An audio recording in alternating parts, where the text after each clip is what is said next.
لاہور آنے سے پہلے اسے جتنی خوشی تھی وہ یہاں آنے کے بعد دن بدن زائل ہوتی چلی گئی۔ وہاں اگرچہ وہ کچھ بیزار اور وہاں کی لگی بندھی روٹین سے خائف رہتی تھی، لیکن لاہور آنے کے بعد تو جیسے نئی نئی فکروں اور پریشانیوں نے اس کی جان ہی پکڑ لی تھی۔ ابھی شام کو یوں ہی روزمرہ کی بات چیت میں اس نے سرسری سا ذکر ہی اس بات کا عنصر سے کیا تو وہ چھوٹتے ہی بولا، صحیح کہتے ہیں سیانے، عورت کو مطمئن رکھنا ناممکنات میں سے ہے۔ وہاں تھی تو ادھر کی زندگی سے بیزار، اب اپنے من چاہے شہر آئی ہو تو یہاں سے بھی شکایتیں۔ میں کوئی عادتاً تو شکایت نہیں کر رہی انصر، بلکہ شکایت ہی نہیں کر رہی، یوں ہی تذکرہ کر دیا کہ کتنا فرق پڑا ہے یہاں آنے سے۔ وہ شرمندہ ہو گئی۔ تو بھگتو اب، خواہش بھی تو تمہاری تھی نا لاہور آ کے بسنے کی۔ اس کی بات پہ وہ دیکھتی رہ گئی۔ یہاں آنے میں میری کسی خواہش کا دخل نہیں، یہ آپ بھی جانتے ہیں۔ یہ ٹھیک ہے کہ میں وہاں کی زندگی سے غیر مطمئن تھی، لیکن پھر بھی گزارا کرتی رہی۔ یہ تو آپ کی ٹرانسفر تھی جو لاہور لے آئی، میری خواہش پہ آنا ہوتا تو بہت پہلے ہی چلے آتے۔ وہ گویا سوچ کے رہ گئی کہ شادی کے بعد تو اس نے ایک لفظ بھی شکوے کا ادا کرنا خود پہ حرام کر لیا تھا۔ مرد کا ساتھ آسمان پہ ٹکے سورج کی طرح ہوتا ہے۔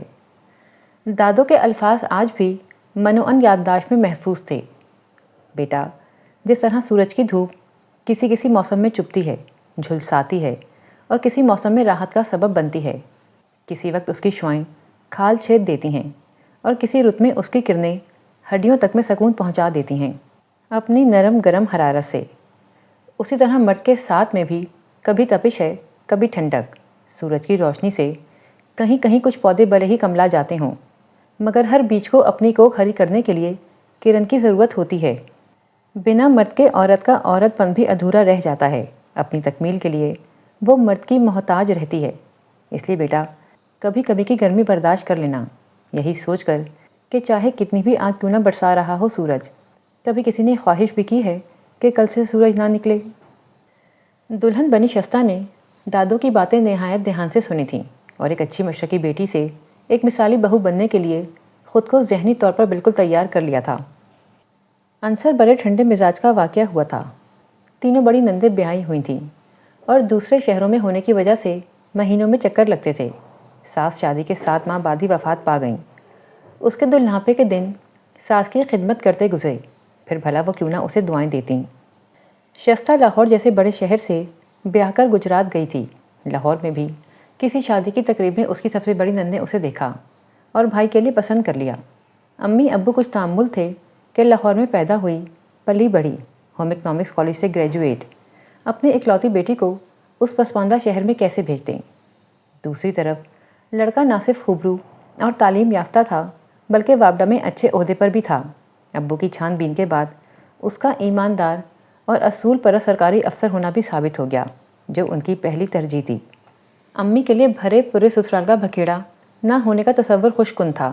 پھر دادوں کے فیصلے پہ سب نے یہ سوچ کے رضامندی ظاہر کر دی کہ چھوٹے شہر میں رہنے کے باوجود سب بہن بھائی تعلیم یافتہ تھے، گھرانے میں شائستگی اور خاندانی وقار نظر آتا تھا۔ شستہ ایڈجسٹ کر ہی لے گی۔ اسے بھی پہلے پہل ایڈجسٹ کر لینا کوئی خاص دشوار نہ لگا۔ نئی نئی شادی کا خمار ہر دن ہی نیا نیا سا لگتا، اور پھر شادی کے 1.5 ماہ بعد ہی انصر کے ٹرانسفر آرڈر آ گئے۔ مترا والی، یہ کون سا شہر ہے؟ وہ روحان سی ہو رہی تھی۔ شہر نہیں، ترقی یافتہ قسم کا گاؤں ہے۔ گاؤں تو گاؤں ہی ہوتا ہے، اس میں کیا ترقی یافتہ اور کیا ترقی پذیر؟ وہاں کیا کنویں پہ ریموٹ کنٹرول ڈول لٹکے ہوتے ہیں؟ اس کی جھلاہٹ پہ انصر ہنس پڑا۔ بھائی، میرا کہنے کا مطلب ہے کہ وہ کوئی ایسا پسماندہ قسم کا گاؤں نہیں جیسا کہ تم اس کے نام سے تصور کر رہی ہو۔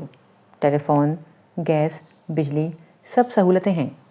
گجرات ہی کی طرح کے محلے اور علاقے ہیں، اور یوں بھی تمہیں اور اماں کو تو وہاں رہنا نہیں، کیونکہ یہاں اماں کا علاج چل رہا ہے۔ وقت بے وقت طبیعت خراب ہو جائے تو ڈاکٹر کے پاس لے جایا جا سکتا ہے، اور تمہیں بھی ظاہر ہے اماں کے ساتھ ہی رہنا ہوگا۔ اس نے سمجھانا چاہا، مگر وہ اور ہراساں ہو گئی۔ تو کیا میں آپ کے بغیر رہوں گی؟ آپ وہاں، میں یہاں؟ میں آتا جاتا رہوں گا شستہ۔ جب پاور ہاؤس مکمل ہو جائے تو ہو سکتا ہے میں واپس اپنے ہی شہر آ جاؤں، اور اگر بالفرض وہاں تعینات ہو گیا تو پھر میری پروموشن یقینی ہے۔ پھر میں جناب ایک اچھی سی گاڑی لوں گا اور ہر روز اپنی بیگم کے ہاتھ کا کھانا کھاؤں گا۔ اس نے شستہ کی انگلیاں لبوں سے لگا لیں۔ حسب وعدہ وہ ہر ویکنڈ تو گھر پہ گزارتا تھا، اس کے علاوہ بھی جب ضرورت ہوتی عام موجود ہوتا۔ اس وقتی دوری نے اس کا ہنی مون پیریڈ اور لمبا کر دیا تھا۔ وہ دونوں اب بھی ہفتے بعد ایسے ملتے جیسے نئے نئے پریمی بڑے دنوں کے جتن کے بعد مل پائے ہوں۔ جس شام انصر کو آنا ہوتا اس کا دن کاٹے نہیں کٹتا تھا۔ اس کے پسند کے کھانے بناتی، گھر کو سنوارتی، خود کو سجاتی، ساری ساری رات ایک دوسرے سے باتیں کرتے نہ تھکتے، نظروں کی پیاس بجھائے نہ بجھتی۔ اس روٹین میں خلل آیا جب عرصے سے گرزوں کے عارضے میں مبتلا اماں جان وفات پا گئیں۔ 7 ماہ کے دن رات کے ساتھ نے اماں سے اس کی وابستگی شدید کر دی تھی، اور ہوتا بھی کون تھا ساس بہو کے ساتھ۔ وہ بلک بلک کے یوں روئی کہ اس کو سنبھالنا مشکل ہو گیا۔ ابھی کچھ دن پہلے ڈاکٹر نے اسے ماں بننے کی خوشخبری سنائی تھی، اس لیے طبیعت پہلے ہی گری گری تھی، غم کی شدت سے اور نڈھال ہو گئی۔ تو انصر نے بہنوں کے مشورے کے بعد اسے اپنی امی کے ساتھ لاہور جانے کی اجازت دے دی۔ پھر یہ قیام لمبا ہی ہوتا چلا گیا۔ اس کا دل کچھ بہلا تو امی نے انصر کو دھیرج سے سمجھایا کہ پہلی بار ایک لڑکی کو ماں بننے کے مرحلے میں کتنی احتیاط کی ضرورت ہوتی ہے۔ وہاں نہ تو کوئی تجربہ کار خاتون ہے جو اس کا دھیان رکھ سکے، نہ ہی طبی سہولتیں ایسی ہیں کہ کسی ایمرجنسی میں فوری مدد مل سکے۔ لہٰذا بیٹا اسے ڈلیوری تک یہیں رہنے دو، پھر تو اللہ رکھے خیر سے تمہیں سدا اکٹھے ہی رہنا ہے، تم ہر ہفتے آ کر مل جایا کرو۔ انس پیدا ہوا تو یہ عذر مل گیا کہ اتنی ننھی سی جان کو اکیلی بچی انجان جگہ میں کیا سنبھال پائے گی۔ ذرا بچے کو ہوش تو پکڑنے دو بیٹے، پھر لے جانا خیر سے بیوی کو۔ دیکھو تو ذرا کیا ننھا سا وجود ہے، چڑیا کے بچے جیسا، اتنا کمزور اور نازک بچہ ہے، کبھی کھانسی، کبھی پیٹ کی خرابی، کبھی نزلہ۔ شستہ نے کبھی بچے سنبھالے ہوں تو اسے پتہ بھی چلے کہ کب کس وقت بچے کو کیا تکلیف ہے، کیا ضرورت محسوس ہو رہی ہے۔ وہ تو ہر بار اس کے رونے پہ فیڈر ہی منہ سے لگا دے گی۔ ذرا اسے بچہ پالنا تو سیکھ لینے دو۔ اور یوں اپنا ہی بچہ پالنا سیکھنے میں اس نے مزید 5 ماہ گزار دیے۔ اس کے بعد بھی امی کے پاس معقول بہانہ تھا، اور وہ یہ کہ بچے کی پہلی سردی سخت ہوتی ہے اور کھلے علاقوں میں تو پالا پڑتا بھی کڑا ہے۔ مگر اس بار انصر نے ایک نہ سنی اور اسے لے کر مترا والی چلا آیا۔ پھر انس کے 2 سال بعد انم ہوئی اور اس کے اگلے ہی سال آہد نے ان کی فیملی مکمل کر دی۔ مگر کسی بھی ڈلیوری کے لیے انصر نے اسے لاہور نہ بھیجا۔ امی خود ہی وقت پہ آتیں اور کچھ دن رہ کے چلی جاتیں۔ یہاں اس کے لیے ایک فل ٹائم ملازمہ رکھ چھوڑ دی تھی انصر نے، اور ضرورت کے وقت بھی کئی تجربہ کار عورتیں مل جاتیں جو بعض معاوضے پہ اور بعض تو رضاکارانہ طور پر ہی زچہ بچہ کی دیکھ بھال کرنے کا کام کرتیں۔ گجرات میں گزرے چند مہینے تو پھر بھی اچھے گزر گئے تھے۔ ساس کی وجہ سے رشتہ داروں کا آنا جانا لگا رہتا تھا۔ نندیں بھی ماں سے ملنے چلی آتیں، اور پھر انصر تھا جس سے ہفتے بعد ملنے کی چاہ ان کی ازدواجی زندگی کو تر و تازہ کیے رکھتی۔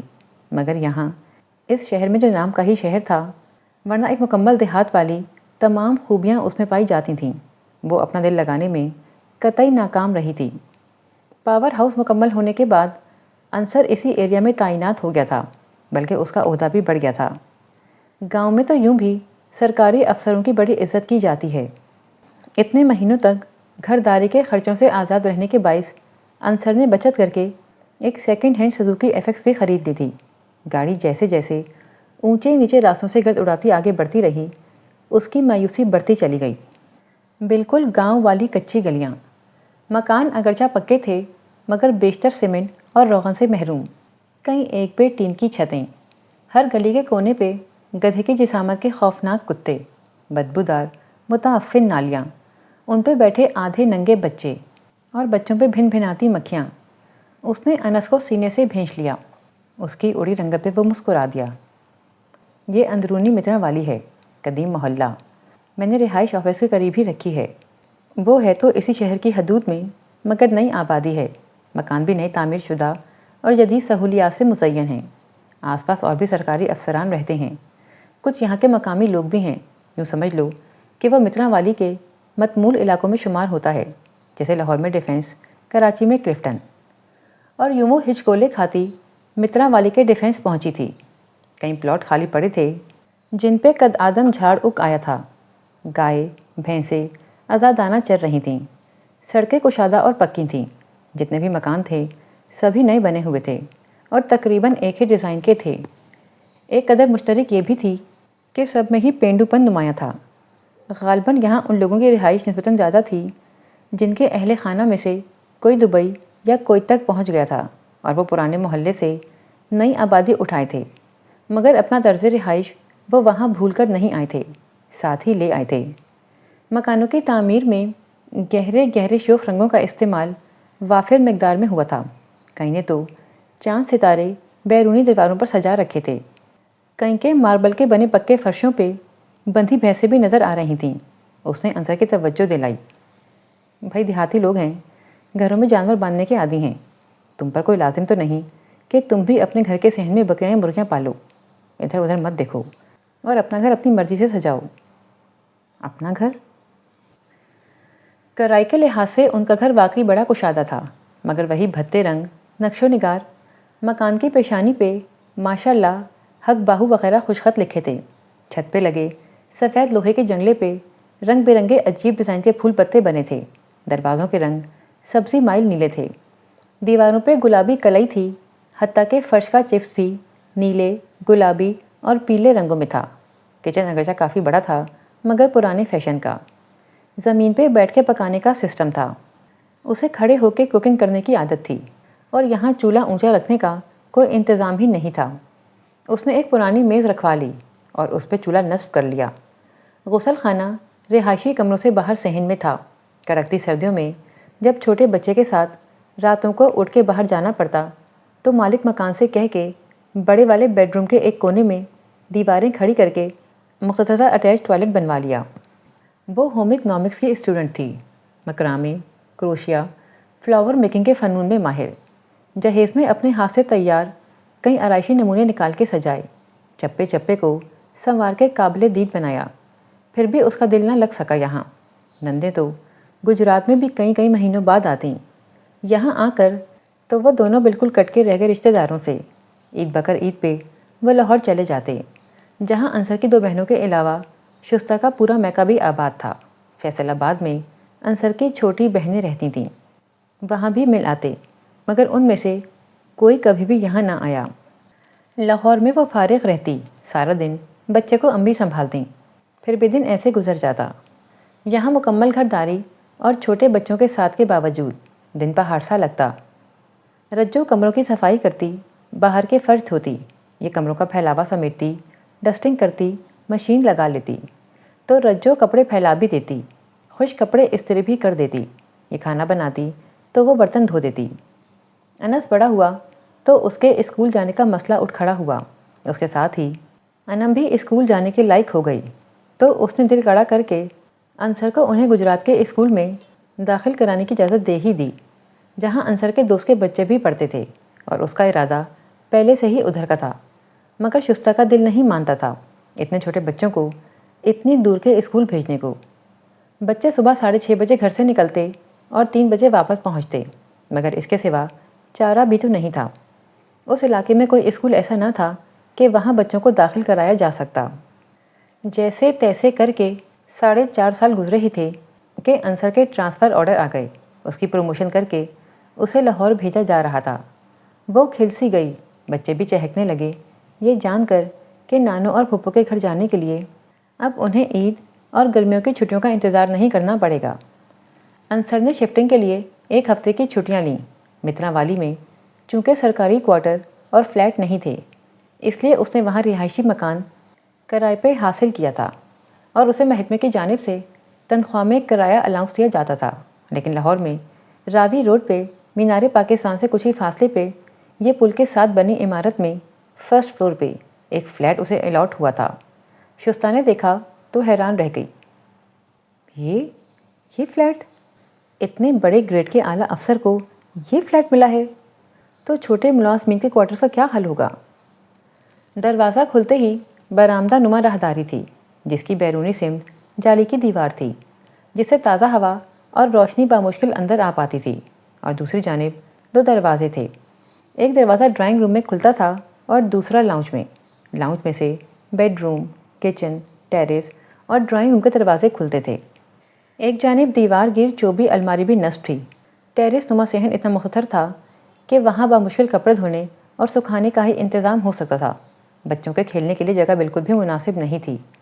فلیٹ اندر سے تو پھر بھی خاصی بہتر حالت میں تھا، مگر باہر کی حالت ابتر تھی، اور ٹیرس، کچن، باتھ روم تو بہت ہی خراب حالت میں تھے۔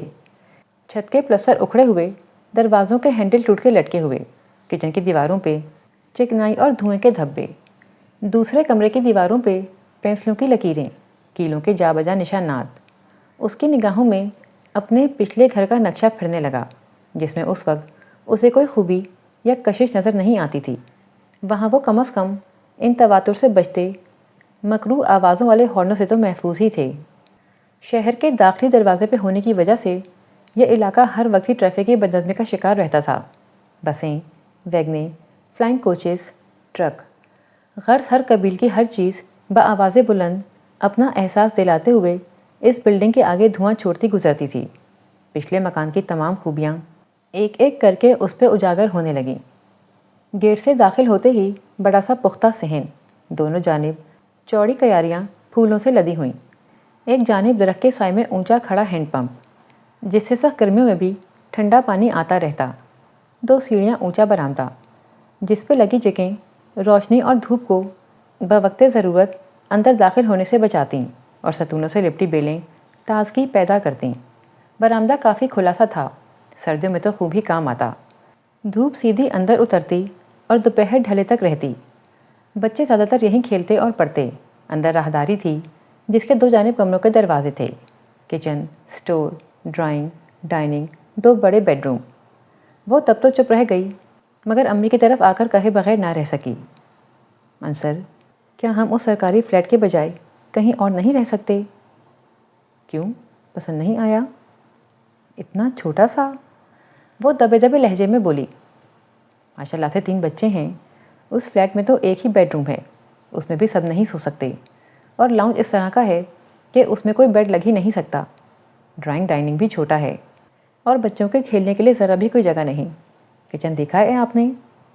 ہاں دیکھا ہے، ویسا ہی ہے جیسا تم چاہتی تھیں۔ اس گھر کا بغیر شیلف اور بغیر کاؤنٹر کا کچن تمہیں پسند نہیں تھا۔ اس کچن میں تو امریکن اسٹائل کے کیبنٹ ہیں، ماربل کے کاؤنٹر ہیں، مگر کھڑے ہونے کی جگہ بھی مشکل سے بن پاتی ہے، فریج بھی شاید ہی رکھا جا سکے، اور کیبنٹ، اس کی لکڑی تو دیمک کھائی لگ رہی تھی۔ اب جو بھی ہے گزارا کرو، گجرات والا گھر بکنے کے لیے لگا ہوا ہے، بہنوں کو ان کے حصے دے کے جو رقم ملے گی اس سے درمیانی درجے کے علاقے میں کوئی پلاٹ تو خریدا جا سکے گا۔ اگر کچھ اور سال سمجھداری سے گزارا کر لو گی تو ہم انشاءاللہ اپنا گھر بنانے کے لائق ہو جائیں گے۔ اس نے سمجھانے کی کوشش کی تو امی نے آنکھ کے اشارے سے انصر کو مطمئن رہنے کا کہا۔ جاؤ بیٹا، تم نہا دھو کر کچھ دیر آرام کر لو اپنے ابو کے کمرے میں، خیر سے کھانا لگے گا تو میں بلوا لوں گی۔ اس کے جانے کے بعد وہ شستہ کی جانب متوجہ ہوئیں۔ کیسی نامناسب باتیں کر رہی ہو تم؟ وہ مرد ہو کے اپنا گھر بنانے کی فکر میں لگا ہوا ہے، اور تم عورت ہو مگر ذرا احساس نہیں۔ ارے پگلی، کرایوں اور بلوں کے چکر میں پھنس گئیں تو کبھی اپنا گھر نہ بنا سکو گی۔ کچھ سال اسی فلیٹ میں اوکھے سوکھے گزارا کرو، اسی بچت میں مکان کی تعمیر شروع کر دینا آہستہ آہستہ۔ خیر سے اب انصر کی تنخواہ بھی تو بڑی ہے نا۔ انہوں نے اپنے پسندیدہ فکرے خیر سے کی تکرار کے ساتھ بات مکمل کی تو وہ سر ہلا کے بولی، جی امی جی، اسی لیے تو میں سوچ رہی ہوں کہ کرائے پہ نسبتاً کوئی اچھا مکان لے لیا جائے کسی اچھے علاقے میں۔ وہاں تو ٹریفک کا شور اور آلودگی اس قدر ہے، میرے بچے کھلی جگہ پہ رہنے کے عادی ہو گئے ہیں۔ اس فلیٹ میں تو کھیلنے کے لیے 2 فٹ کا صحن بھی نہیں، کمرہ بھی کوئی فالتو نہیں کہ بچوں کے لیے الگ سے سیٹ کر دوں، جبکہ وہاں کھلی چھت اور بڑا سا صحن۔ اچھا یہ بتاؤ، مترا والی میں تم کرایہ کتنا دیتے تھے؟ امی بات کاٹ کر بولیں، پہلے 1200، پچھلے سال 15 کر دیا تھا۔ اور تنخواہ میں کتنا اضافہ ہوا ہے خیر سے؟ 3000، مگر آپ کیوں پوچھ رہی ہیں؟ وہ حیرت سے بولی، تاکہ ذرا تمہاری خوشگمائیوں کا بخار کم کر دوں۔ بیوی 6 سال سے تم لاہور سے باہر ہو، تم کیا جانو یہاں زندگی کتنی مہنگی ہو گئی ہے۔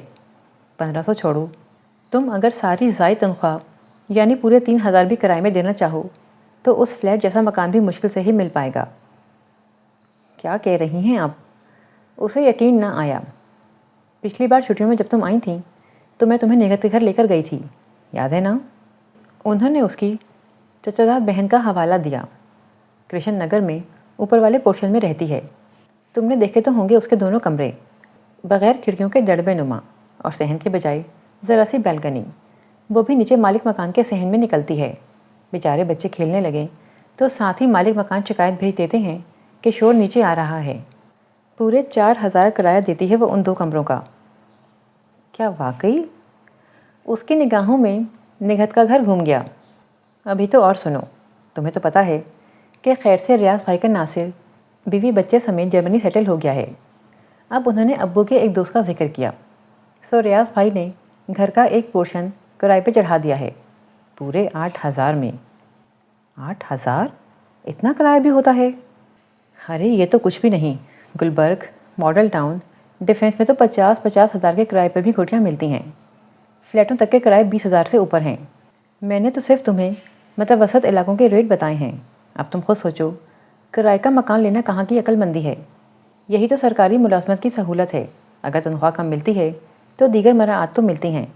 کرایہ نہیں، بجلی جتنی مرضی استعمال کرو، پانی گیس کی بھی فکر نہیں، مالک مکان کی چکچک نہیں، تمہیں اور کیا چاہیے؟ اب ایسا بھی نہیں کہ تمام سرکاری افسران محکمے کے الاٹ کردہ رہائشی جگہوں پہ ہی رہتے ہوں۔ آخر الیاس بھائی جان بھی تو ہیں، شادمان میں کمرشل ایریا میں کوٹھی ہے ان کی۔ جس لحاظ سے آپ نے کرائے بتائے ہیں، ان کی کوٹھی بھی 15,000 سے کم کرائے پہ نہ ہوگی۔ اور وہ انصر کے کزن رجب بھائی جان، وہ بھی اسی محکمے میں ہیں، انصر سے کم گریڈ ہے ان کا، اور گجرات میں اتنا بڑا اور اچھا ذاتی مکان ہے، یہ سب کیسے افورڈ کر لیتے ہیں پھر؟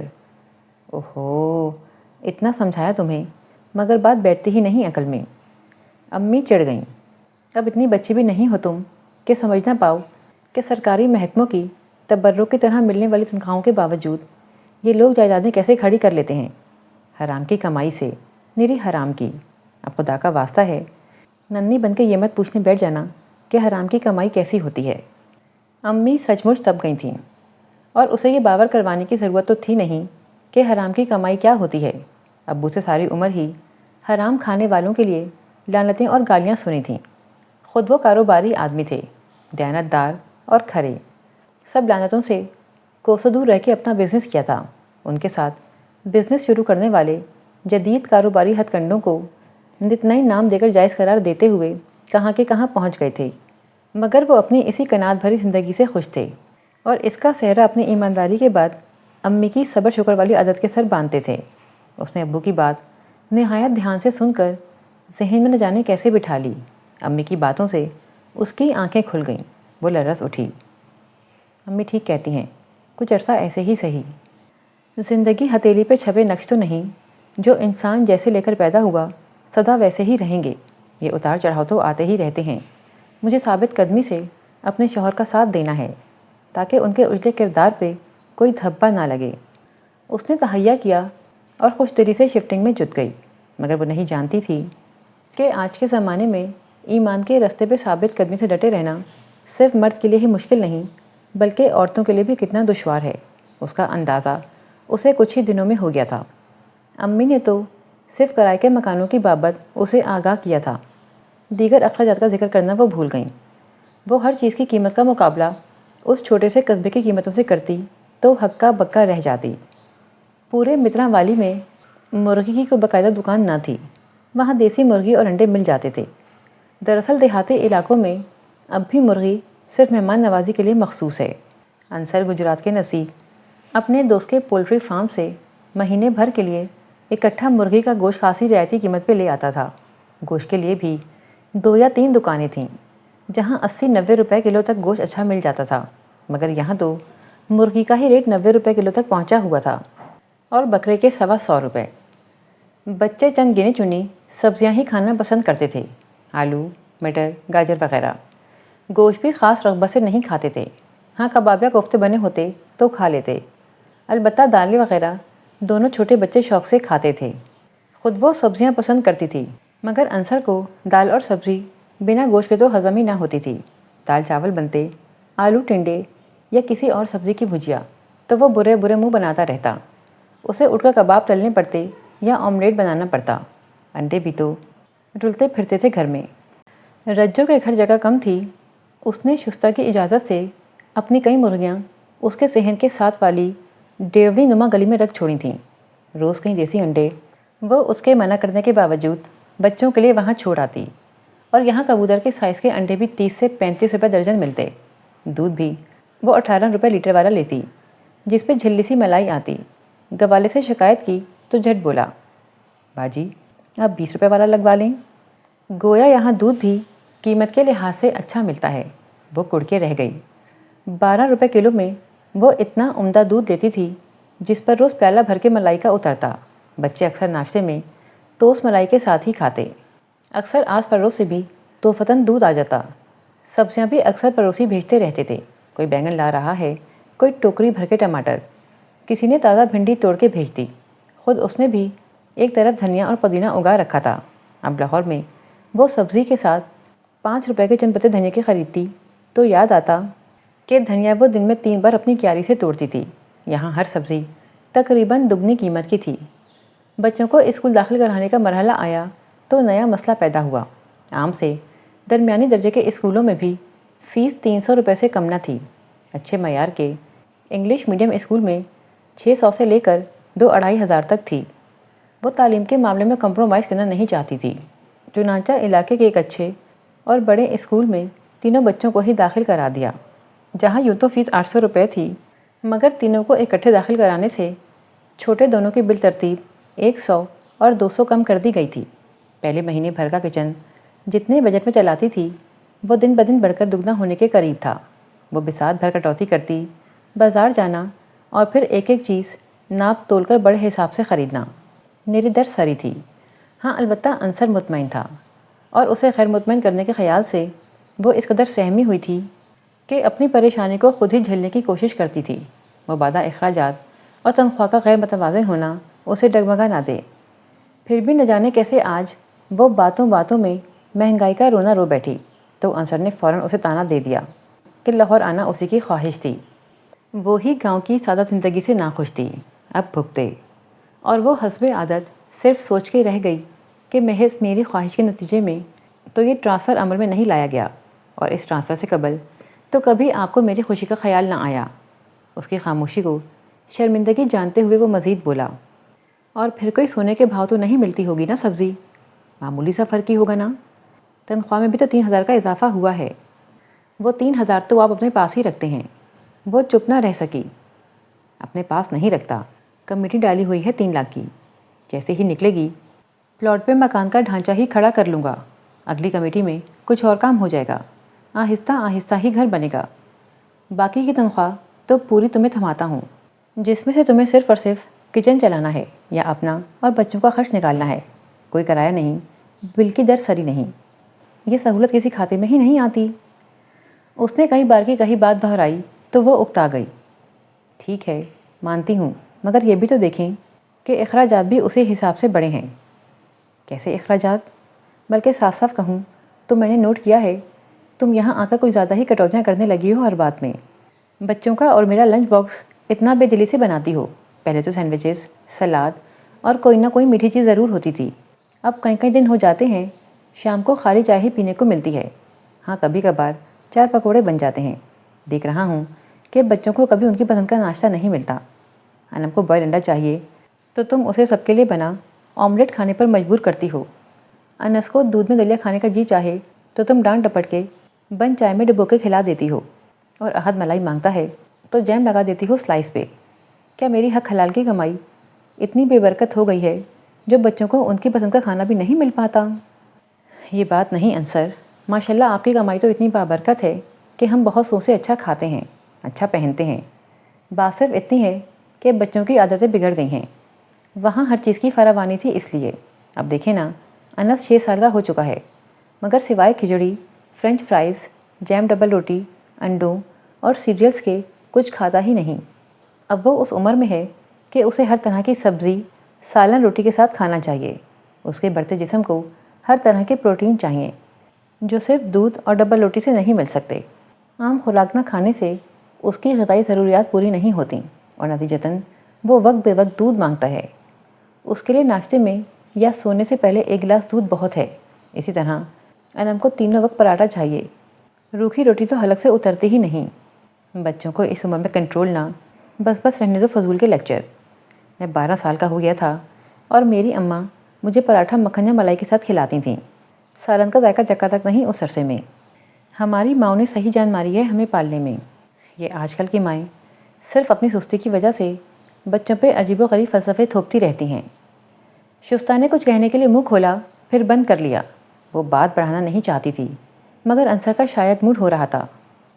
میری سمجھ میں نہیں آتا، میں پوری کی پوری تنخواہ تمہیں دیتا ہوں، پہلے سے کہیں زیادہ، پھر تم یہ بچتیں کر کر کے اور مہنگائی کے رونے رو رو کے آخر کیا ثابت کرنا چاہتی ہو؟ کہ میں وہ 3,000 بھی تمہیں دے دیا کروں؟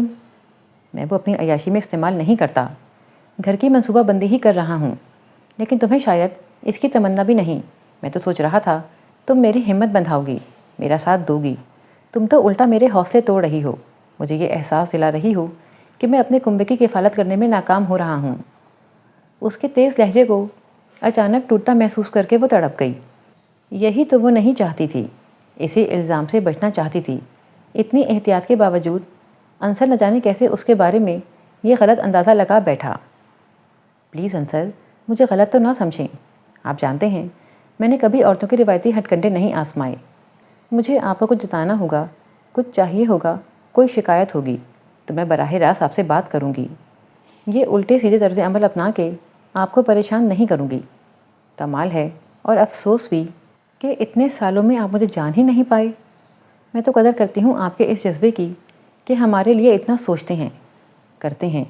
سچی بات تو یہ ہے کہ یہ جو تھوڑی بہت بچت میں نے کرنا شروع کی ہے، صرف اپنے گھر کے لیے کر رہی ہوں، اور آپ کہہ رہے ہیں مجھے اس کی تمنا نہیں۔ آپ مجھے گھر بنا کے دے رہے ہیں تو اس کو سجانے سنوارنے کا فرض میرا بھی تو بنتا ہے، لیکن اگر آپ کو پسند نہیں تو ٹھیک ہے جناب، آئندہ سے آپ کے شہزادوں اور شہزادی کی فرمائشوں سے بالکل کوتاہی نہیں برتی جائے گی۔ اس نے سہج سے بات بناتے ہوئے ہلکے پھلکے انداز میں مسئلہ ختم کر دیا اور اپنے لیے نئے مسئلے شروع کر لیے۔ یہ تو اس پہ کھل ہی گیا تھا کہ انصر پہلے پہل جتنا ٹھنڈے مزاج کا لگا تھا اتنا تھا نہیں۔ اس میں سراسر کمال اس کا اپنا تھا، جو چھوٹی چھوٹی باتوں کو خاطر میں نہ لاتے ہوئے پل میں بھول جایا کرتی تھی۔ اس پس منظر سے علاقے میں گزارے گئے محدود طرز زندگی سے وہ کچھ بیزار تھی بھی تو خوش دلی سے گزارا کرتی رہی۔ انصر سے آئے دن پیدا ہونے والے چھوٹے چھوٹے مسائل کا ذکر یہ سوچ کر نہیں کرتی تھی کہ ٹرانسفر اس کے اختیار میں تو ہے نہیں، خواہ مخواہ ذکر کرنے سے فائدہ، گزر ہی جائیں گے یہ دن۔ اور رفتہ رفتہ وہ اس سادہ ماحول میں رچ بس گئی تھی۔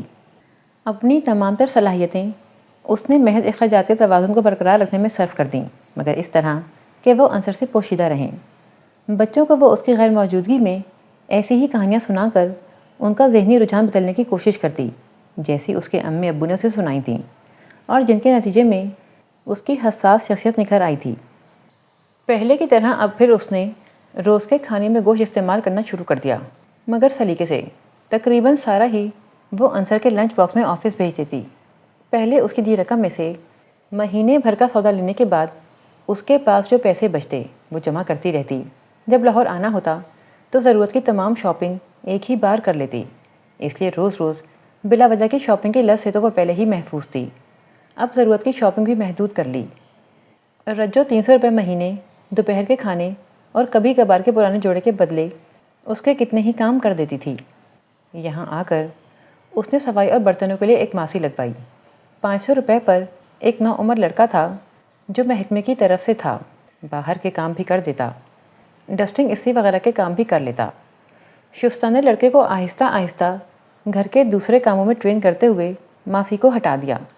یوں اپنے طور پر وہ بات سنبھال چکی تھی، لیکن ایک بار توجہ دلا دینے پر پچھتا رہی تھی کہ اب وہ گاہے بگاہے اس سے خرچے کی بابت استفسار کرتا رہتا، جبکہ اس سے قبل اس نے کبھی ان معاملات میں دخل نہ دیا تھا۔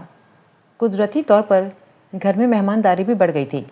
شستہ کا میکہ تو یہاں تھا ہی، انصر کی دونوں بہنیں بھی مہینے میں 1-2 چکر لگا لیتیں۔ اس طرح ہر ہفتے ایک نہ ایک دن تو ضرور مہمانداری میں گزرتا، خصوصاً جب اس کی نندیں آتیں تو انصر ضروری چیک کیا کرتا کہ اس نے ان کی مہمان نوازی میں کوئی کسر تو نہیں چھوڑی، اس لیے وہ خاصا اہتمام کر رکھتی۔ بعد میں چاہے کتنے ہی دن اسے بجٹ بیلنس کرنے میں لگ جاتے۔ وہ اس کے ایک دم بدلتے مزاج پہ حیران اور پھر پریشان ہوتی چلی گئی۔ کڑی دھوپ کے موسم اس کے ازدواجی زندگی میں دیر سے ہی صحیح پر آ گئے تھے، اور وہ دادوں کی ہدایت پہ پورا عمل کرتے ہوئے اپنے سورج کی تمام تر تپش چپ چاپ برداشت کرتے ہوئے دھوپ ڈھل جانے کا انتظار کر رہی تھی۔ شستہ، اس نومبر میں ہماری شادی کو کتنے سال ہو جائیں گے؟ اس شام وہ بچوں کے کپڑے تہہ کر کے الماری میں رکھ رہی تھی کہ جب انصر کی آواز پہ چونکی۔ ایک خوشگوار سے احساس کے تحت وہ بے اختیار مسکرا اٹھی۔ میں تو بھول ہی گئی تھی، نومبر میں 1.5 ماہ تو رہ گیا ہے۔ پھر گھوم کے اس کا جواب دیا، پورے 8 سال۔ اچھا، وہ استہزائیہ ہنسا۔ میں تو سمجھا 18-20 سال ہو چکے ہیں۔ وہ نہ سمجھنے کے انداز میں اسے دیکھے گئی۔ لگتا ہے تم نے خود پر توجہ دینا تو درکنار خود کو غور سے دیکھنا بھی چھوڑ دیا ہے۔ ذرا آئینہ دیکھو، تم نے اپنا حشر کیا کر لیا ہے؟ اچھا یہ تو بتاؤ، تمہاری عمر کیا ہوگی اس وقت؟ 28 سال۔ اس نے بغیر ڈنڈی مارے شرمندہ سے لہجے میں کہا، تم سے 4 سال بڑا ہوں میں، اور سائمہ آپا مجھ سے 2 سال بڑی۔ ان کا بڑا بیٹا کالج پہنچ چکا ہے، بیٹیاں قد برابر آ گئی ہیں۔ لیکن دیکھا ہے تم نے، اب بھی کتنی فریش اور ینگ نظر آتی ہیں۔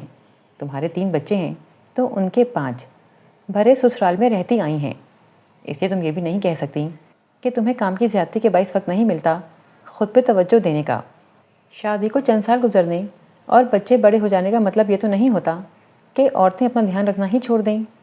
میرے دوستوں کی بیویوں میں سے کئی کو تم جانتی ہو، وہ محمود کی بیوی اور وہ تنویر کی، اور کچھ نہیں تو آئے دن بالوں کے اسٹائل ہی بدلواتی رہتی ہیں۔ تم سے تو اتنا نہیں ہوتا کہ کٹنگ کروا کے بال ہی کسی ڈھپے کروا لو۔ کئی سال سے گر رہے ہیں، اب تو چوٹی بھی برائے نام ہی رہ گئی ہے۔ وہ کھسیانی سی اپنی چویا سی چوٹی سہلا کے رہ گئی۔ باقی بال تو رہے نہیں اب، چٹیا کا تکلف کرنے کی کیا ضرورت ہے، جو گدی سے سکڑتے سکڑتے شانوں تک آتے بالکل ہی معدوم ہو جاتی تھی۔ شروع میں اس نے گرتے بالوں کو روکنے کی بڑی کوشش کی، کہیں تیل لگائے، آزمودہ ٹوٹ کے ٹرائی کیے، اشتہار دیکھ کے شیمپو منگوائے، آمنے ریٹھی سے بھی سر دھویا مگر بے سود، اور اب کتنے عرصے سے وہ ان بدستور گرتے بالوں سے یکسر بے نیاز ہو چکی تھی، اور نتنے شیمپو بدلنے سے اس کے بال بھی کہیں کہیں سے سفید ہونے لگے تھے۔ کپڑے تو خیر تم ہفتے میں 2 ہی بار بدلتی ہو، منہ بھی لگتا ہے کئی کئی دن تک نہیں دھوتی۔ خیر اب ایسا بھی نہیں۔ اب کہ وہ برا مان کے اٹھ کھڑی ہوئی، 5 وقت کی نماز پڑھتی ہوں، اتنی گندی کیسے رہ سکتی ہوں؟ کپڑے بھی روز بدلتی ہوں اور وضو بھی 5 وقت کرتی ہوں۔ خود ہی سوچ لیں منہ کتنی دفعہ دھلتا ہوگا۔ ہاں اب یہ چھائیاں جو پڑتی جا رہی ہیں ان کا کیا کروں؟ کپڑے بھی تو تمہارے ایک جیسے رنگوں کے ہیں، بدلو یا نہ بدلو ایک برابر۔ وہ گود میں رکھا تکیا ایک طرف پٹک کر باہر نکل گیا۔ شستہ گہرے دکھ کے احساس تلے اسے دیکھتی رہ گئی۔ ایسا نہیں تھا کہ انصر کی کہی گئی تمام باتیں غلط تھیں، وہ مانتی تھی کہ بے حد مصروفیت اور بڑھتے دباؤ کے باعث اس کی حالت کچھ کی کچھ ہو چلی تھی، اور اسے گھر اور بچوں کے ساتھ ساتھ خود پہ بھی توجہ دینی چاہیے، یہ اس کی کوتاہی تھی، اور انصر کی شکایت اس کا شوہرانہ حق۔ مگر اس کے لہجے سے ٹپکتی بیزاری اور تنفر اس کا دل چھید گیا۔ اس نے دراز کھنگالے، میک اپ کا سارا سامان بچوں کے بعد ڈریسنگ ٹیبل سے غائب ہو کر الماری کے سب سے نچلے خانے میں جا پہنچا تھا۔ سب نکالا، کئی نیل پالشز استعمال نہ ہونے کے باعث جمی پڑی تھیں، کئی لپسٹکس تقریباً نئی تھیں مگر پڑے پڑے ان میں بدبو آنے لگی تھی۔ اس نے وہ سب پرانی اشیاء پھینک دیں اور نسبتاً نئی سنبھال لیں، اور نئی میک اپ کٹ جو پچھلے سال ہی اسے سائمہ آپا نے گفٹ کی تھی سیف سے نکال کر ڈریسنگ ٹیبل کے دراز میں رکھ دی۔ اس کے بعد 2 پرفیوم کی شیشوں کے علاوہ کچھ نہ تھا۔ صحیح تو کہتے ہیں وہ، شادی ہونے اور بچے بڑے ہو جانے کے بعد خود سے اس قدر لاپرواہ ہو جانا کون سا عقل مندی ہے۔ وہ کپڑے استری کرنے کا پروگرام فی الحال ملتوی کرتے ہوئے نیم گرم پانی میں ہاتھ پیر ڈبو کے بیٹھ گئی۔ وہ ان لڑکیوں میں سے تھی جنہیں گھٹی میں یہ بات گھول کے پلا دی جاتی تھی کہ ان کی ذات سے ان کے شوہر کو کوئی بھی شکایت پیدا نہیں ہونی چاہیے۔ اس لیے انصر کے ماتھے پہ پڑی ہلکی سی شکن بھی اسے بے چین اور مضطرب کر دیتی تھی، اور یہاں تو اس نے کھلے الفاظ میں اس سے گلہ کیا تھا، سو ازالہ کرنا تو اس کا فرض بن گیا تھا۔ مہینے بھر کا سودا خریدنے اور بچوں کی فیس دینے کے بعد بھی اس کے پاس کافی رقم موجود تھی، لیکن ابھی مہینے کی 17 تاریخ تھی۔ روزمرہ کے خرچے کے علاوہ کسی بھی وقت کوئی اضافی ضرورت پڑ سکتی تھی، اس لیے اس نے ان پیسوں کو چھیڑنے کی ہمت نہ کی۔ پچھلے دنوں شاید چچا پہلی بار ان کے گھر آئے تھے اور جاتے ہوئے بچوں کو تحائف دینے کے ساتھ ساتھ اسے بھی 1000 روپے تھما گئے تھے۔ اس نے وہی 1000 کا نوٹ نکالا اسے بڑی احتیاط کے ساتھ پرس کے اندرونی خانے میں یہ سوچ کر سنبھال لیا تھا کہ کچھ اور جمع شدہ پیسے اس میں ملا کے وہ بچوں کی سردیوں کے یونیفارم بنوا لے گی۔ ابھی تو خاصے دن ہیں سردیاں آنے میں، اللہ اور سبب کر دے گا۔ سوچ کر اس نے یہ 1000 خود پہ خرچ کرنے کا فیصلہ کر لیا اور اس سلسلے میں برابر کے فلیٹ والی یاسمین سے مدد لینے کا سوچا کہ ایک تو پوری بلڈنگ میں اس سے ہی زیادہ سلام دعا تھی اور پھر وہ ان چیزوں کے بارے میں خاصی معلومات بھی رکھتی تھی۔ اس کی بڑی بیٹی سویٹی آج کل ایک پارلر میں بیوٹیشن کا کورس بھی کر رہی تھی۔ اس نے اگلے روز ہی جانے کا پروگرام بنا لیا۔ واپسی پہ اس نے مارکیٹ سے اپنے لیے ہیئر ڈائی، موئسچرائزر اور لپسٹک کا ایک نیا شیڈ لیا۔ اسی دن سویٹی نے اس کی کٹنگ بھی کر دی اور ہیئر ڈائی بھی۔ یاسمین نے اسے اوپٹن، بلیچ اور گھریلو ماسک کے نسخے بھی لکھ دیے۔ گھر آنے کے بعد اس نے میرون اور وائٹ پرنٹ کا سوٹ نکالا جو اس نے کچھ ماہ قبل ہی سلوایا تھا، جبکہ عموماً وہ 1 سال تک نئے کپڑے گھر پہ روزمرہ کے استعمال میں نہیں لاتی تھی۔ کانوں میں سلور نگینے لگے، آرٹیفیشل بالیں پہنے، برگنڈی لپسٹک، مسکارا اور فیس پاؤڈر لگایا، پرفیوم اسپرے کر کے وہ تیار ہو گئی۔ یہ باہر کا دروازہ کیوں کھلا ہوا ہے؟ بچے کہاں؟ ارے آفس سے آتے ہی انصر کو اسے دیکھ کر جھٹکا سا لگا۔ سجی سوری، مہکتی مسکراتی شستہ اسے گزرے دنوں کی یاد دلا گئی۔ جب وہ اسے ہفتے بعد دیکھتا تو وہ یوں ہی پورے اہتمام سے اس کی منتظر ہوتی۔ وہ بے اختیار ہی آگے بڑھ کے اسے بازوؤں میں قید کر بیٹھا۔ کیا کر رہے ہیں؟ بچے دیکھ لیں گے۔ سارا گھر خالی پڑا ہے، بچے کہیں باہر نکلے ہوئے ہیں۔ وہ اس کے تازہ سیٹ کیے ہوئے بالوں میں منہ چھپاتے ہوئے بولا، ہیں؟ باہر نکلے ہوئے ہیں اس وقت؟ دیکھو ذرا یہ حال ہے ان کا، ذرا توجہ ادھر ادھر کرو، نظر بچا کے بھاگ جاتے ہیں۔ وہ بچوں کو آوازیں دیتی اسے وہیں چھوڑ کر آگے بڑھ گئی۔ وہ ٹھنڈی سانس بھر کے رہ گیا۔ آج اس نے کھانے پر بھی اہتمام کیا تھا۔ عموماً وہ رات کو سادہ کھانا ہی بناتی، دال، سبزی وغیرہ۔ ہاں البتہ صبح وہ ضرور اچھا کھانا بناتی کیونکہ انصر آفس میں لنچ منگواتا تھا۔ اکثر دوپہر کا کھانا رات کے لیے بھی تھوڑا بہت بچ جاتا تاکہ اگر کسی کو دال چاول یا بھجیا پہ اعتراض ہو تو وہ یہ کھا لے۔ لیکن آج اس نے میکرونی اور ایپل ڈال کے مایونیز کی سلاد بنائی تھی، قیمہ بریانی، آلو کا رائتا اور بچوں کا فیوریٹ چکن پکوڑا۔ واہ جی واہ، آج تو بڑا دل کر لیا ہے بیگم صاحبہ نے، ورنہ تو چھٹی والے دن کے علاوہ شاید ہی کبھی ایک سے زیادہ ڈش بنی ہو۔ انصر نے ٹیبل پہ بیٹھتے ہی کہا، اچھا ہے نا، ہر روز پکوانوں کی بھرمار ہو تو جلد ہی دل بھر جاتا ہے، کبھی کبھی کی تبدیلی مزہ دیتی ہے۔ اس کے جواب پہ اس نے بھرپور نظروں سے اسے دیکھا۔ ہاں واقعی، کبھی کبھی کی تبدیلی واقعی بڑا مزہ دیتی ہے۔ اس کی وارفتگی پہ گھبرا کے شستہ نے بات ہی بدل ڈالی، انس یہ کیا، صرف سلاد لوگے؟ چلو شاباش، تھوڑی سی بریانی بھی لو۔ رات کو انصر کے اچھے موڈ سے فائدہ اٹھاتے ہوئے اس نے بات چھیڑ دی، سنیے، پتہ ہے آج میں برابر والی یاسمین کے ساتھ مارکیٹ گئی تھی بیوٹی پارلر کے لیے۔ وہ تو مجھے پتہ چل گیا ہے میڈم، ظاہر ہے تم کوئی سنڈریلا تو نہیں ہو کہ کوئی پری آئی اور اپنی جادوئی چھڑی کے زور پہ تمہارا حلیہ بدل کر چلی گئی، ویسے جچ رہی ہو۔ وہ آج حقیقتاً چہک رہا تھا۔ اوہو بات تو سن لیں، پارلر کی اونر یاسمین کی کزن ہے۔ اس نے پارلر کے ساتھ ایک ٹریننگ انسٹیٹیوٹ بھی حال ہی میں شروع کیا ہے۔ اس نے مجھے بھی آفر کی ہے۔ ٹریننگ لینے کی؟ نہیں، دینے کی۔ کیا؟ اس کے لبوں سے لگا چائے کا کپ چھلک گیا۔ تم ٹریننگ دو گی؟ ڈھنگ سے تیل تک تو لگا نہیں سکتی میرے بالوں میں، سارا ماتھا اور گردن بھگو کر رکھ دیتی ہو، بال سوکھے کے سوکھے، میک اپ کی ٹریننگ کیا خاک دو گی؟ وہ ہنستا چلا گیا۔ آپ کبھی میری بات دھیان سے نہیں سنتے۔ وہ کچھ ناراض سی ہو گئی۔ وہ ہر طرح کا ٹریننگ انسٹیٹیوٹ ہے جہاں سلائی کڑھائی، interior decoration, painting, cooking, handicrafts سب کے کورسز ہوں گے۔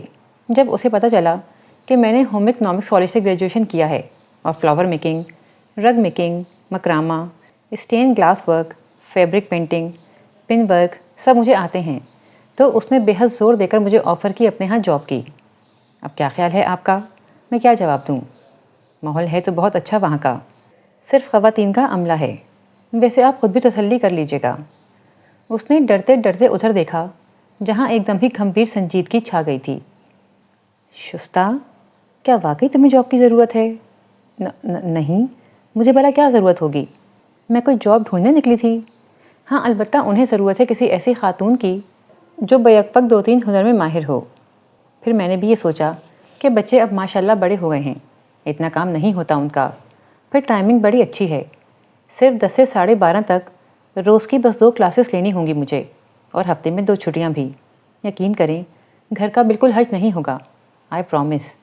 اور پھر ہنر تو آزماتے رہنا چاہیے ورنہ ہاتھ عادی نہیں رہتے۔ چلو ٹھیک ہے، کر کے دیکھ لو، دل لگ گیا تو ٹھیک ہے، ورنہ خواہ خود پہ بوجھ لادنے کی ضرورت نہیں، جب تک سہولت سے کر سکو کر لینا۔ اس نے اجازت دی تو وہ دل ہی دل میں نعرہ بلند کر کے رہ گئی۔ اس سے پہلے کبھی اس کے دل میں یہ خیال تک نہ آیا تھا کہ وہ بھی گھر کی گاڑی کھینچنے کے قابل ہو سکتی ہے۔ آج ہی تو اسے یہ اعتماد ملا تھا کہ وہ بھی تھوڑی بہت پریشانیاں شیئر کر سکتی ہے اپنے کنبے کی۔ پورے 2,500 آفر کیے تھے اسے مسز سلمان نے، کیونکہ اس کی صورت میں انہیں 3 ٹرینڈ ٹیچرز مل رہی تھیں اور وہ لمبے چوڑے اسٹاف کے بکھیڑے سے بچ گئی تھیں۔ ایک کوکنگ بیکنگ کے لیے، ایک سلائی کڑھائی کے لیے اور ایک پینٹنگ کے لیے تھی۔ بیوٹی ٹریننگ کی کلاسز وہ خود لیتی تھیں اور باقی کے تمام شعبے انہوں نے بڑی سہولت سے شستہ کے سر ڈال دیے۔ یوں بھی سبھی کام ایک دوسرے سے متعلق تھے۔ ایک ہی وقت میں وہ کسی کو پھول بنانے بھی سکھا دیتی اور کسی کو مکرامے کی بند سمجھا دیتی، کسی کو آئل پینٹنگ اور پیچ ورک سے بیڈ شیٹس اور کشن کورز کو دیدہ سے بنانے کے گور بتا رہی ہوتی۔ کام اس کی دلچسپی کا تھا، اس لیے وہ اس اضافی ذمہ داری سے گھبرائی نہیں، بلکہ اس کا اعتماد بحال ہو گیا تھا۔ ہر مہینے ملنے والی ایک معقوم رقم کا تصور ہی خوش آئند تھا، جو گھر کے کتنے ہی کاموں میں صرف ہو کے آسانیاں پیدا کر دے گا۔ آج 2 تاریخ ہے اور ہفتے کا دن۔ کل ہی انصر نے اسے اپنی تنخواہ پکڑائی تھی۔ اس بار کوئی شاپنگ کا بھی ارادہ تھا، اس لیے یہ ویکنڈ امی کی طرف گزارنے کا پروگرام بنا لیا۔ انصر کو وہ صبح ہی آگاہ کر چکی تھی۔ نذیر کے ہاتھ آفس میں لنچ باکس بھجوانے کے بعد اس نے باقی سالن فریج میں رکھا۔ رات کے لیے چاول بھی ابال کے رکھ دیے۔ نذیر کی روٹیاں، سالن ٹیبل پہ ڈھک دیا۔ انصر کے استری شدہ شلوار قمیض بیڈ پہ پھیلانے کے بعد اس نے بیڈ روم اور ڈرائنگ روم لاک کر دیا۔ انصر کے پاس تمام ڈپلیکیٹ چابیاں پہلے سے موجود تھیں۔ نذیر واپسی پہ اس کی ہدایت کے پیش نظر ٹیکسی لیتا آیا۔ وہ اسے ڈھیروں ہدایات دیتی ہوئی بچوں کو اسکول سے لے کر امی کے ہاں چلی آئی۔ اس کی کزن معصومہ، جو اس کی بہترین دوست بھی تھی، پہلے سے طے شدہ پروگرام کے تحت وہاں موجود تھی۔ دونوں سہیلیاں بچے نانی کے سپرد کر کے شاپنگ پہ چلی آئیں۔ بڑے ہی عرصے کے بعد شستہ کو کھلے ہاتھ سے خریداری کرنے کا موقع ملا۔ چونکہ تقریباً تمام تنخواہ اسے دینے کے بعد انصر بریالزمہ ہو جاتا تھا، اسی لیے وہ بڑے دھیان اور حساب کتاب سے ہر چیز خریدتی تھی۔ پیسے کافی ہوتے اس کے پاس، مگر صرف انتہائی ضرورت کی چیزیں ہی لیتی، تاکہ کسی بھی ہنگامی صورتحال میں اس کے پاس مہینے کے آخر میں بھی رقم موجود ہو۔ کبھی مہمانداری، کبھی بچوں کی تفریح، کبھی کسی بیماری وغیرہ میں یہ پیسے خرچ ہو جاتے، اور کبھی کبھی بچوں کے اسکول میں کوئی اضافی خرچہ نکل آتا، فن فیئر فنڈ، چیریٹی فنڈ یا پیپر منی کے نام سے۔ کبھی خاندان کی کسی تقریب میں لینا دینا پڑ جاتا، لیکن آج وہ اس فکر سے آزاد تھی، کیونکہ تمام کے تمام پیسے خرچ کر لینے کے بعد بھی اس کے پاس 2,500 بچتے تھے، جو اس کو آج کل میں ملنے ہی والے تھے۔ اس لیے اس نے کئی ایسی چیزیں بھی خریدیں جنہیں ضرورت ہونے اور بچوں کی خواہش کے باوجود پچھلے کئی مہینوں سے نظر انداز کر رہی تھی۔ ایئر فریشنر، ٹیشو پیپر کے 2 ڈبے، کیچپ کی بڑی بوتل، کسٹرڈ کے 2 فلیورز، اسکواش اور شربت کی بوتلیں، نمکو اور بسکٹ کے پیکٹ وغیرہ۔ تمام دالیں اور گرم مسالے بھی اس نے دگنی مقدار میں خریدے تاکہ زیادہ عرصے تک چل سکیں۔ الفتح ڈپارٹمنٹل اسٹور سے ان کا رخ اوریگا مارکیٹ کی طرف تھا، جہاں سے اس نے میچنگ کی کچھ شلواریں لینا تھیں۔ اس کی جہیز بری میں خاصی ساڑیاں تھیں جو اب اس کے استعمال میں نہیں آتی تھیں۔ اپنے ہی انسٹیٹیوٹ میں سلائی کے شعبے میں لڑکیوں سے اس نے ان ساڑیوں کے جدید فیشن کے قمیص دوپٹے بنوا لیے تھے۔ وہیں پر اس نے سیل سے تولیے، بیڈ شیٹس بھی لیں۔ اپنے لیے نازک سلور ڈوریوں والی سینڈل اور انصر کے لیے کاٹن کے 2 ہلکے رنگ کے شلوار قمیص کا کپڑا خریدا۔ بچوں کے کپڑے اس نے یہ سوچ کر رہنے دیے کہ گرمیاں ختم ہو رہی تھیں اور سردیاں ابھی آئی نہیں تھیں۔ اگلے ماہ انشاءاللہ بچوں کے گرم کپڑے ہی خرید لیے جائیں گے۔ البتہ انس کے لیے نیا اسکول بیگ، انم کے لیے پینسل باکس اور احد کے لیے کلرنگ باکس لے لیے۔ نئے اسکول میں جانے کے بعد سے ہی انس کی فرمائش تھی کہ وہ ایسا ہی نئے فیشن کا بیگ لے گا جو اسکول کے دوسرے کئی بچے لے کر آتے ہیں، جن پہ اسٹف ٹیڈی بیئر یا مکی ماؤس بنا ہو۔ اب کچھ دنوں سے انم نے بھی ضد پکڑ لی تھی کہ وہ اپنی فرینڈ کے جیسا میوزیکل پینسل باکس لے گی جس کو کھولنے سے خوبصورت دھنیں سنائی دیتی ہیں۔ شستہ نے وہی باکس اٹھایا مگر قیمت دیکھ کے رکھ دیا اور ایک نسبتاً کم قیمت مگر کیوٹ سا راؤنڈ شیپ باکس لے لیا۔ انم بیٹی ہے اور وہ بھی میری، بہل جائے گی، وہ سوچ کر مسکرائی۔ اگلے دن اتوار کو انصر بھی آ گیا۔ دوپہر کا کھانا کھا کے امی اور ابو کے اصرار کے باوجود وہ بس کچھ ہی دیر رکے اور بچوں کو سندباد گھماتے ہوئے گھر چلے آئے۔ ہیلو، جی ہاں، میں انصر ملک ہی بول رہا ہوں۔ انصر کے کسی جاننے والے کا فون آیا تو وہ ریسیور کانوں سے لگائے ٹیبل سے اٹھ کر صوفے تک چلا گیا۔ آج ان کی شادی کی 8ویں سالگرہ تھی۔ ہمیشہ کی طرح اس نے گھر پہ ہی انصر اور بچوں کی پسند کے کھانے پکائے۔ انصر واپسی پہ کیک لیتا آیا اور آج تو شستہ کو پہلی پے بھی ملی تھی، سو اس کی مسرت دیدنی تھی۔ ابھی وہ کیک کاٹ کے بیٹھی ہی تھی کہ فون آ گیا۔ بچوں کو کیک اور سینڈوچ کھلاتے ہوئے بھی اس کا دھیان انصر کی طرف ہی رہا، جو مسلسل فون پہ کسی سے معذرت خواہانہ انداز میں وضاحتیں پیش کر رہا تھا۔ جناب، میں سمجھتا ہوں آپ کی بات، آپ کاروباری بندے ہیں، آپ کا تقاضا اور گلہ بالکل بجا ہے، مگر یہ بھی تو دیکھیں میری جانب سے کہ تاخیر پہلی بار ہوئی ہے، کل یا پرسوں آپ تک رقم پہنچ جائے گی۔ جی نہیں، میں کل کا وعدہ نہیں کر سکتا، ہاں پرسوں ضرور دے دوں گا انشاءاللہ۔ وہ فارغ ہو کے آیا تو وہ پوچھے بغیر نہ رہ سکی، کون تھا فون پہ اور کون سی رقم کا تقاضا کر رہا تھا؟ آپ نے تو کبھی کسی سے قرض نہیں لیا۔ لیا نہیں، مگر دے کر پھنس گیا ہوں۔ کیا مطلب؟ وہ حیران تھی، قرض مانگنے والے کیا اب اتنا پریشر ڈالتے ہیں کہ بندے کا رنگ ہی پھک ہو جائے؟ یار وہ فاروقی صاحب ہیں نا آفس میں، انہوں نے پچھلے ہفتے مجھ سے 2000 یہ کہہ کر مانگے کہ 2 ہی دن میں لوٹا دوں گا۔ مجھے تنخواہ اسی دن ملی تھی اور تم جانتی ہو میرا ذاتی خرچہ کچھ خاص نہیں ہے، جہاں کمیٹی ڈالی ہے وہاں 5 تاریخ تک پیسے پہنچانے ہوتے ہیں، اس لیے اظہارِ ہمدردی انہیں 2000 دے دیے۔ اب ادھر کمیٹی والے نے شور مچایا ہوا ہے، آج 8 تاریخ ہے، حالانکہ میں ہمیشہ پہلی یا دوسری تاریخ کو ہی 3000 وہاں پہنچا دیتا ہوں۔ وہ فاروقی صاحب بھی ایسے غائب ہوئے ہیں، یہ تو مجھے بعد میں پتہ چلا کہ وہ 1 ہفتے کی چھٹی پہ ہیں۔ دیکھو اب شاید کل یا پرسوں سیٹ پہ واپس آئیں تو میری جان چھوٹے، ورنہ تو اس خبیث نے فون کر کر کے نہ گھر میں چین لینے دینا ہے نہ آفس میں سکون سے کام کرنے دے گا۔ وہ بے دلی سے کیک چکتے ہوئے بولا، آپ کیوں فضول کی ٹینشن لیتے ہیں؟ 2 دن تک مزید اس کے فون سننے پڑیں گے، آپ مجھ سے لے لیں پیسے، 2000 تو میں بھی دے سکتی ہوں، مجھے آج ہی ملے ہیں، جب فاروق صاحب آپ کو دیں گے تو آپ مجھے لوٹا دیجیے گا، کم از کم اس کمیٹی والے سے تو جان آج ہی چھڑا لیں۔ ہاں ٹھیک کہتی ہو، میں نے کبھی کسی سے قرض یا ادھار لیا ہی نہیں، کوئی تقاضا کرے تو عجیب سی سکوی کا احساس ہوتا ہے، جیسے میں کسی کی رقم کھا گیا ہوں، خدا نہ خواستہ۔ وہ بات کرتے کرتے کسی خیال کے تحت چونکا، ارے کہیں اب تم مجھے تو اپنا قرض خوار نہیں بنا رہی؟ نہیں بھائی، توبہ کریں۔ وہ ہنسی۔ اتفاق سے اگلے ہی روز اس کی فیصل آباد والی نند نازیہ اپنے شوہر اور بچوں کے ساتھ ان کے ہاں رہنے آ گئی۔ انم اور احد تو بے حد خوش تھے کہ نازیہ کے بچے انہی کے ہم عمر تھے اور ان میں دوستی بھی بے حد تھی۔ خود شستہ کے بھی اپنی اس نند سے تعلقات خاصے دوستانہ تھے، کیونکہ سائمہ اور شازیہ سے عمر کا اچھا خاصا فرق ہونے کی وجہ سے احترام والا رشتہ تھا، ورنہ تو تینوں میں ہی نندوں والی روایتی خوبو نہیں تھی۔ شکر ہے کہ اس بار اس نے شاپنگ میں ہر چیز ہی تقریباً دگنی مقدار میں خریدی تھی، اس لیے باہر سے کچھ بھی منگوانا نہیں پڑا۔ گوشت، مرغی، گھی سبھی وافر تھے۔ نازیہ کے شوہر کے لحاظ میں اس نے دونوں دن ہی پرتکلف کھانا پیش کیا، حالانکہ وہ بیچاری منع ہی کرتی رہی، پھر بھی کولڈ ڈرنکس اور فروٹ وغیرہ میں اس کے پاس موجود بچی کچی رقم بھی اڑنے لگی۔ اب وہ اپنی اندھا دھند شاپنگ کرنے پر پچھتا رہی تھی۔ اگر انہیں 2500 کے خمار میں اتنا خرچہ کیا تھا تو کم از کم وہی پاس رہنے دیتی۔ وہ خود کو گھرکنے لگی۔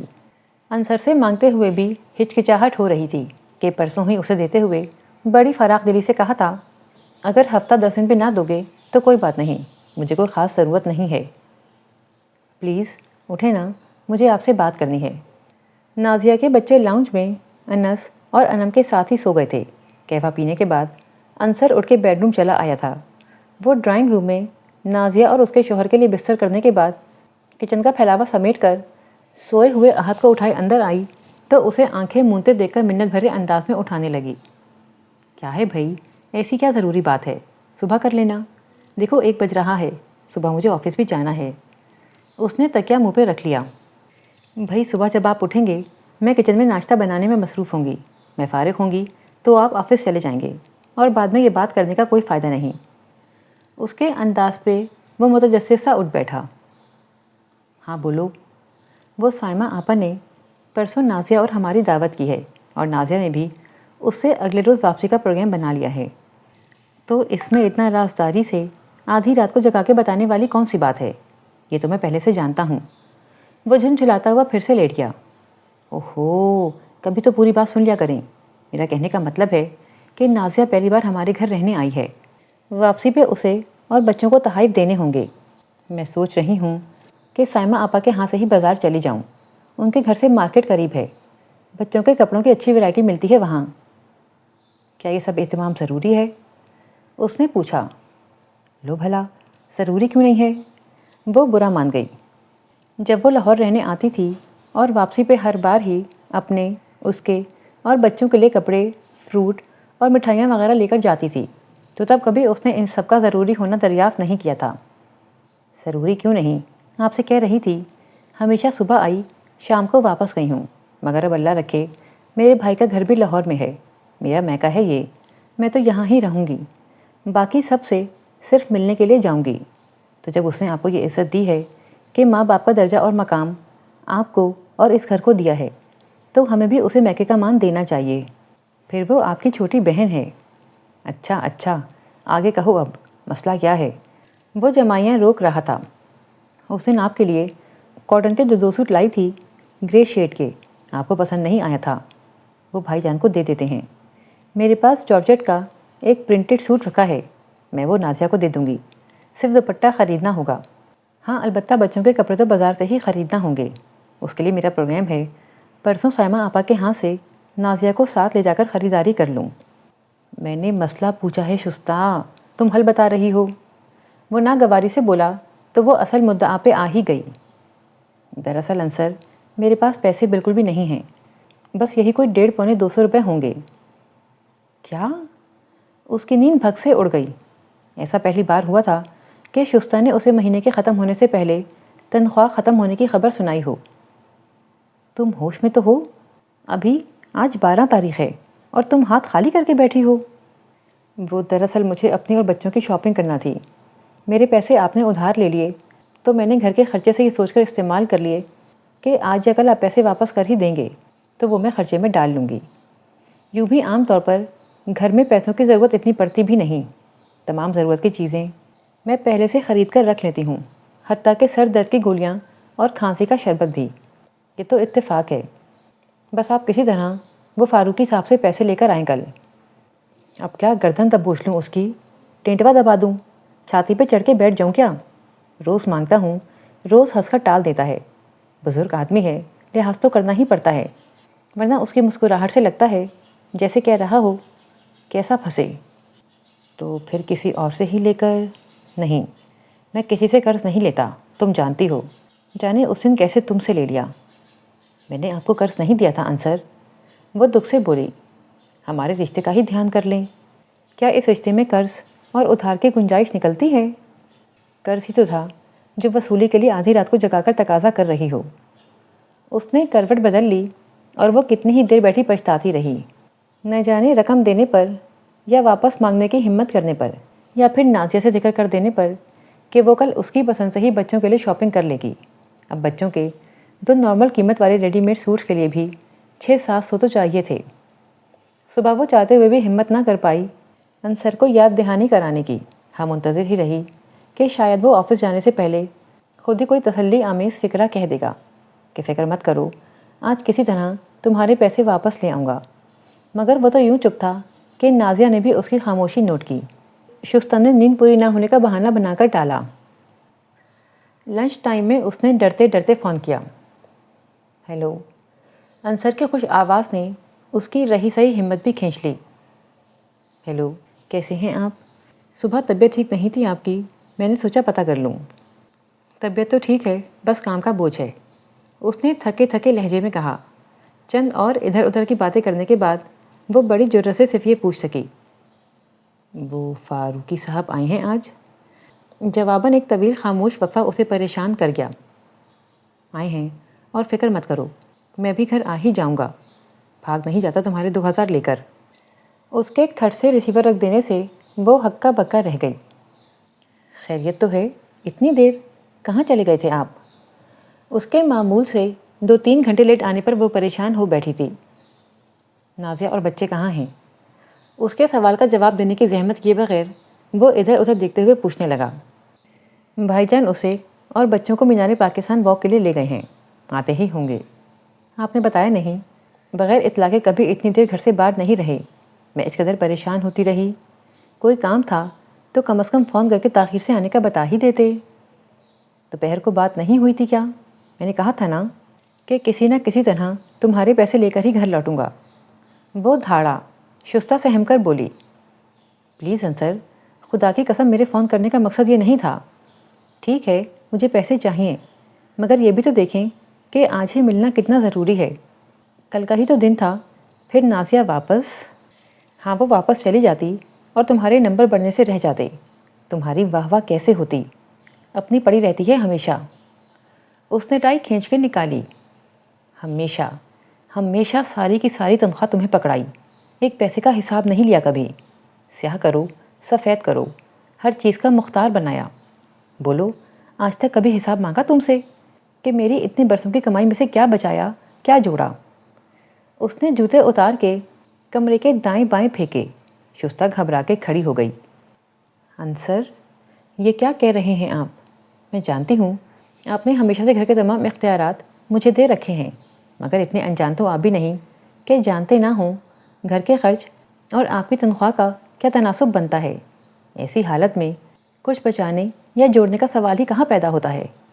میں سوال کر بھی نہیں رہا، میں صرف یہ بتا رہا ہوں کہ دیکھو یہ میں ہوں، میں جس نے 8 سال محنت کر کے ایک ایک پائی تمہیں دی۔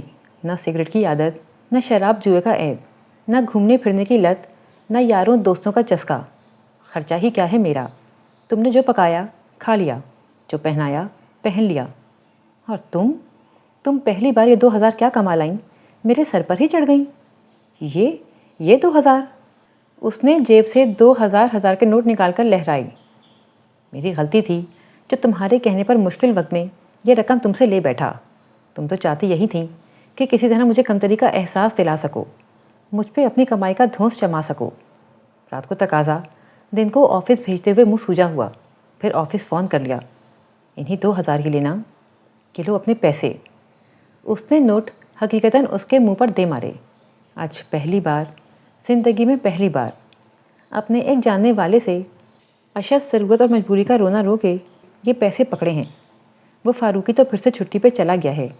اب جب تک وہ آ کر مجھے میرے پیسے نہیں لوٹاتا، ہو سکتا ہے کہ یہ شخص بھی اسی طرح بار بار مجھ سے تقاضا کرے، مگر وہ اس ذلت سے تو بہتر ہوگا کہ میری ہی بیوی میری مشکل کو نہ سمجھتے ہوئے میری جان کو آ جائے۔ خیروں کی بات پھر بھی برداشت ہو جاتی ہے، لیکن تم سے آئندہ ایک پیسے کا بھی احسان نہیں لوں گا۔ تھوکتا ہوں تمہارے پیسے پہ۔ وہ غصے سے باہر نکل گیا اور شستہ اپنے پیروں میں پڑے ان مڑے توڑے نوٹوں کو ڈبڈباتی آنکھوں سے دیکھے گئی۔ دادو آپ کہتی تھیں کہ مرد کی حق حلائی کی کمائی چاہے کتنی ہی کم کیوں نہ ہو بابرکت ہوتی ہے، اور عورت کی کمائی چاہے حلال کی ہی کیوں نہ ہو کبھی پوری نہیں پڑتی۔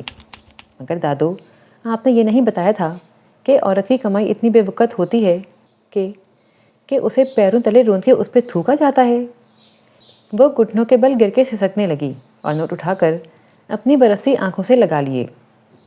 انصر خدا گواہ ہے، آپ کی تنخواہ میں جب کبھی اضافہ ہوا ہے، چاہے 50 روپے کا ہی ہو، میں نے شکرانے کے نفل ادا کیے ہیں اور صدقہ دیا ہے۔ اس کے علاوہ ہر مہینے پیسے پکڑتے ہی کلمہ شکر ادا کیا ہے۔ اتنی عقیدت سے وہ روپے تھامے ہیں جیسے آپ نے کوئی مقدس تحفہ دے دیا ہو، ایک امانت کی طرح پائی پائی خرچ کی ہے۔ کبھی 1 روپیہ بھی میری یا بچوں کی لاپرواہی سے ادھر ادھر ہو گیا ہو تو گھنٹوں کوڑی ہوں۔ ہر بار خرچہ کرتے ہوئے آپ کی محنت سے بہے پسینے اور تھکن سے چور جسم کا خیال کیا ہے۔ کتنی قدر کی ہے آپ کی کمائی کی، اور آپ کے نزدیک میری کمائی کی اتنی بھی وقت نہیں؟ کیسے بے دردی سے پھینک کے چلے گئے۔ کیا میری محنت نہیں؟ وہ نوٹ کبھی آنکھوں کبھی لبوں سے لگاتی اور جھلستے تپتے دل سے سوال کرتی رہی،